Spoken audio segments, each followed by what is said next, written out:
Namo Narayan, everybody. It's Shivani here for your yoga views of the new moon, May 11th, 2021.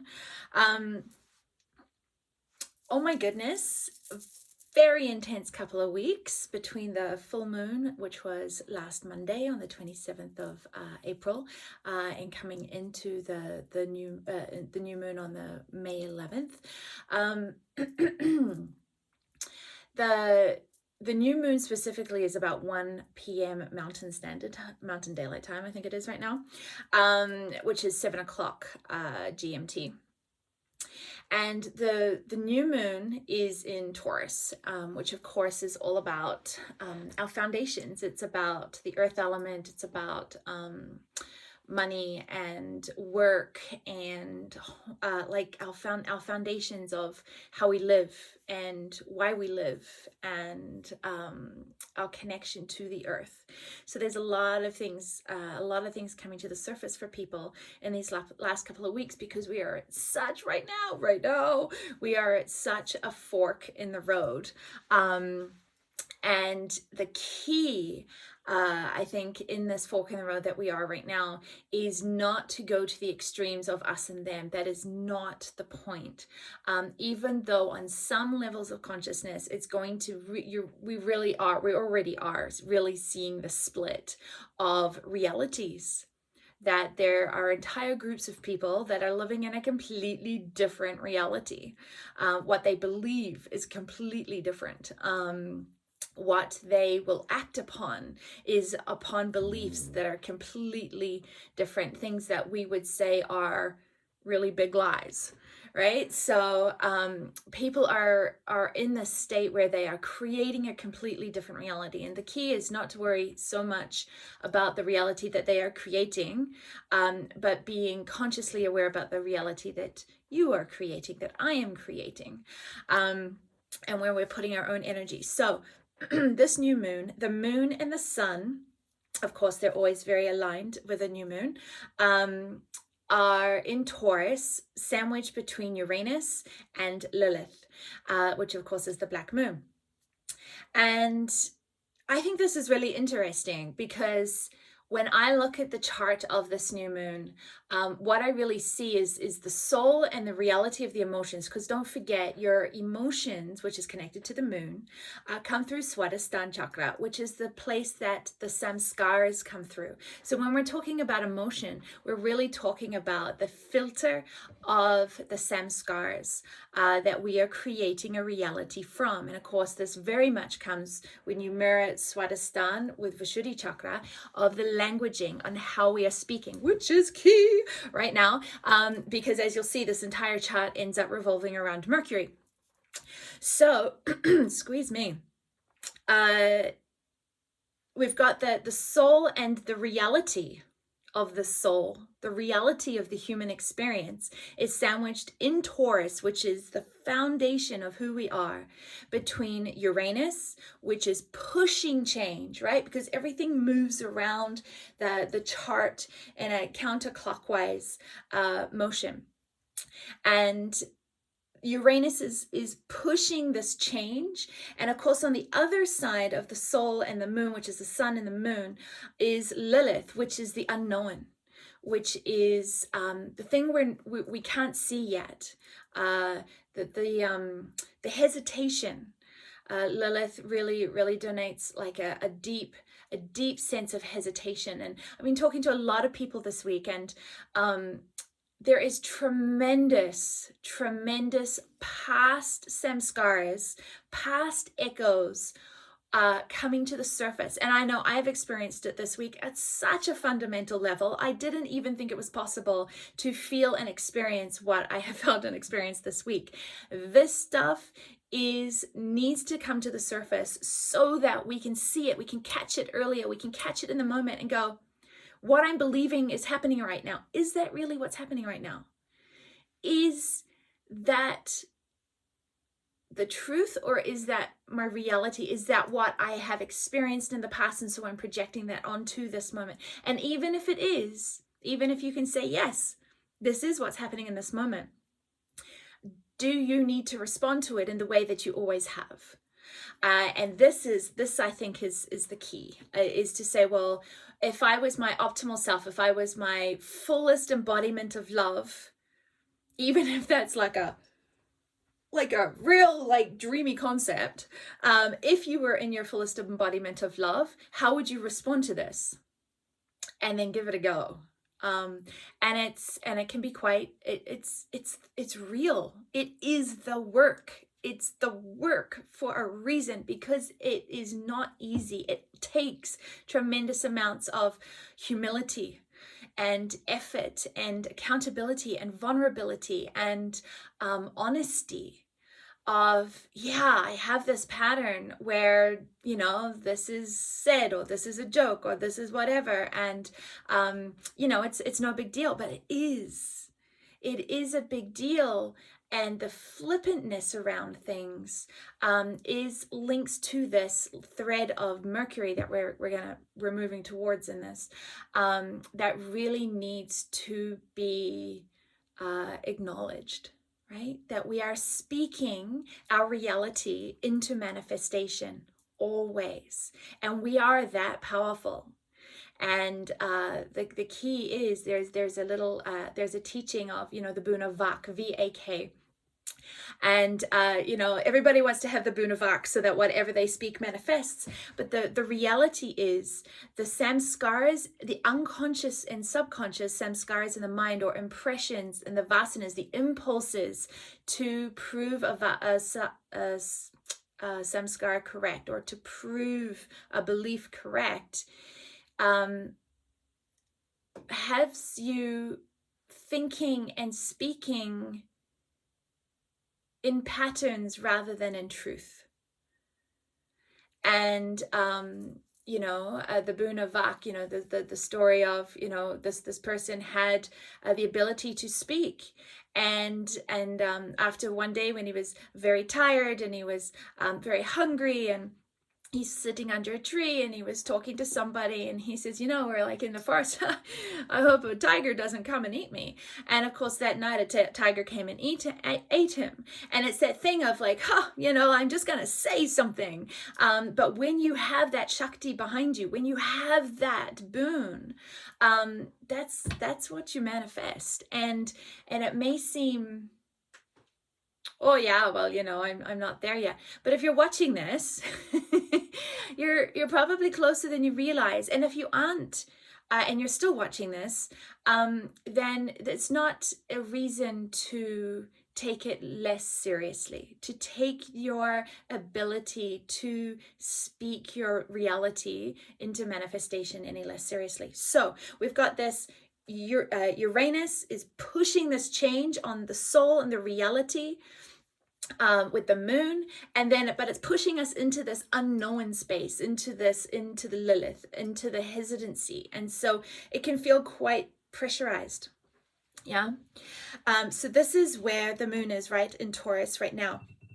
And of course, what is ruled by Taurus is Venus. Okay, and Venus is right next door in Gemini, which is also where Mercury and the North Node are.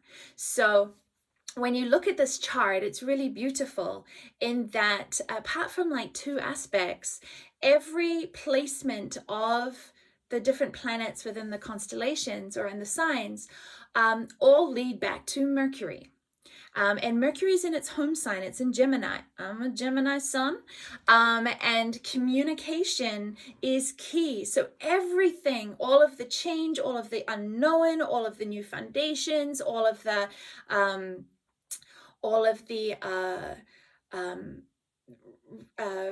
balancing of the past, moving into the future, everything is leading back to the North Node, Mercury, and Venus being in Gemini. And of course, Gemini are the twins. It's like the split personality. It's the duality trying to reconcile itself constantly. But the North Node, of course, in Gemini is about simplicity. Right? So if your life is getting complicated, you're not going in the right direction right now. Simplify, simplify, simplify, especially in your communication. because Mercury is in Gemini, and right next door to Mercury, of course, is Venus, which is love. And of course, Venus is ruled by Taurus, and in Taurus is where we have the soul and the reality and the change and the unknown. Okay, so communicate simply with love. If that's the only thing you take away from this, let that be it for this new moon cycle, this next new moon cycle. Now, because everything is revolving back to Mercury, and I know I'm not going into a lot of detail about how that is. You can watch lots of astrology videos to understand that.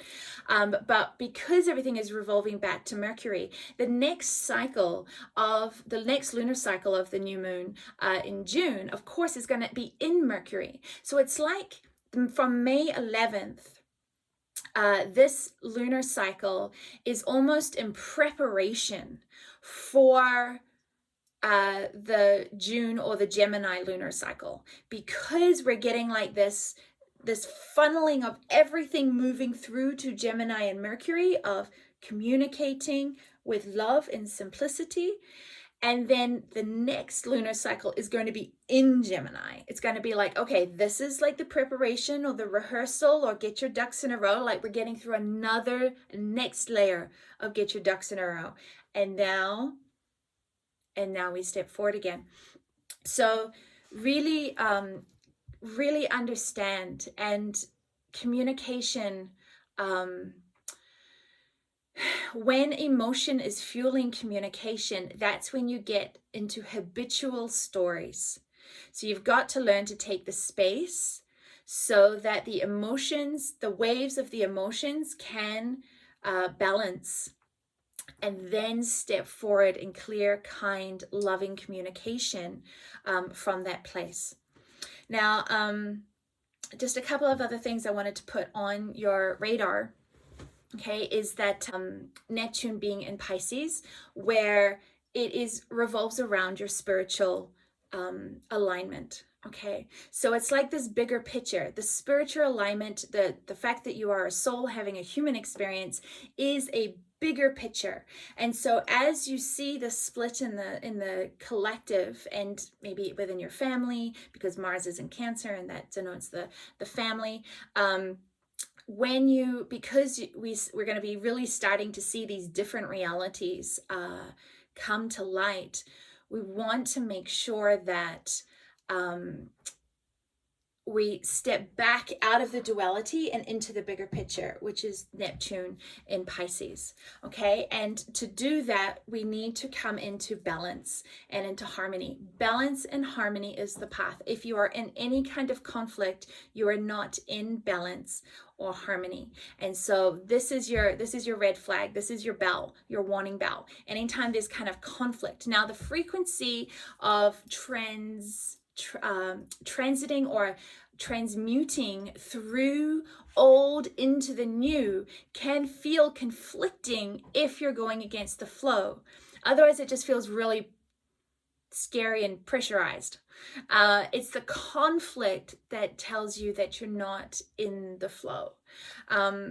So the turmoil on the outside in the world of the splitness between the past, which is Saturn, and of course Saturn is in Aquarius, and so is Jupiter. So you've got the potential and you've got the past in Aquarius, which is the collective. And so you've got this shift. Now, of course, what is ruled, Aquarius is ruled by Uranus, and Uranus is in Taurus, and Taurus is ruled by Venus, which is in Gemini, which is ruled by Mercury, which is at its home. So like all of these different parts of the process come back to the communication, but it's this past and this future that are really giving us an opportunity to find the balance and find the simplicity and find the harmony. And the grief, which is really what COVID is in my perspective, is the grief is a collective grieving. That's really what COVID is. It's a collective grieving of the past. But you can't you can't negate the past. You have to honor the past, acknowledge the past, and then choose differently.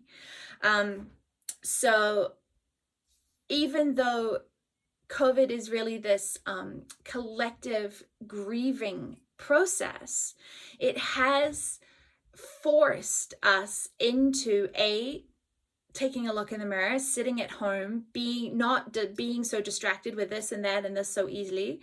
And it's also really created a calming effect. I mean, there's less planes in the sky, there's less people moving around. It has really created this calm, and in that calm is the balance to be able to let go of the grief and come into the new reality, which is what we're doing. We're birthing right now, and it is very challenging if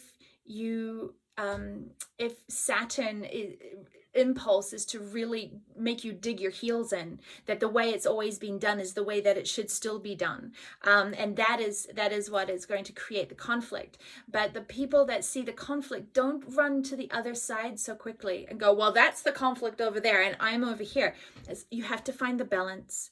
You have to find the balance between the internal worlds and the external worlds. And this is what Anahat is. This is the foundation of the fifth dimension, where there is not the stark dualism of internal world, external world, spiritual world, reality. This is who I am as a personality and an ego, and this is who I am really inside, internally, in the soul. The ego and the soul are not two separate things. The soul is the all-encompassing aspect of self and a spark of the divine.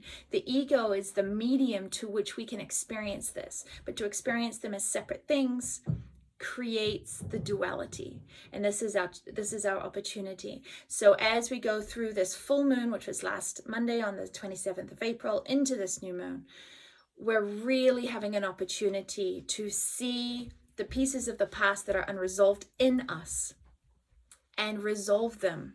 You have the ability to resolve them. And from that place, have the opportunity for clear, simple, loving communication.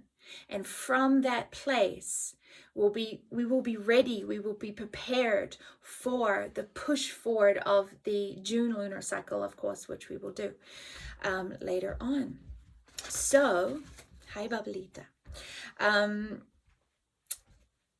I hope you have a beautiful couple of weeks. And even if the difficulties are pushing to the surface, there is a lot of positive alignments and a positive energy to help you navigate, move through, transcend, and heal in this time. These 2 weeks and into this next new moon cycle is a really deep time of healing.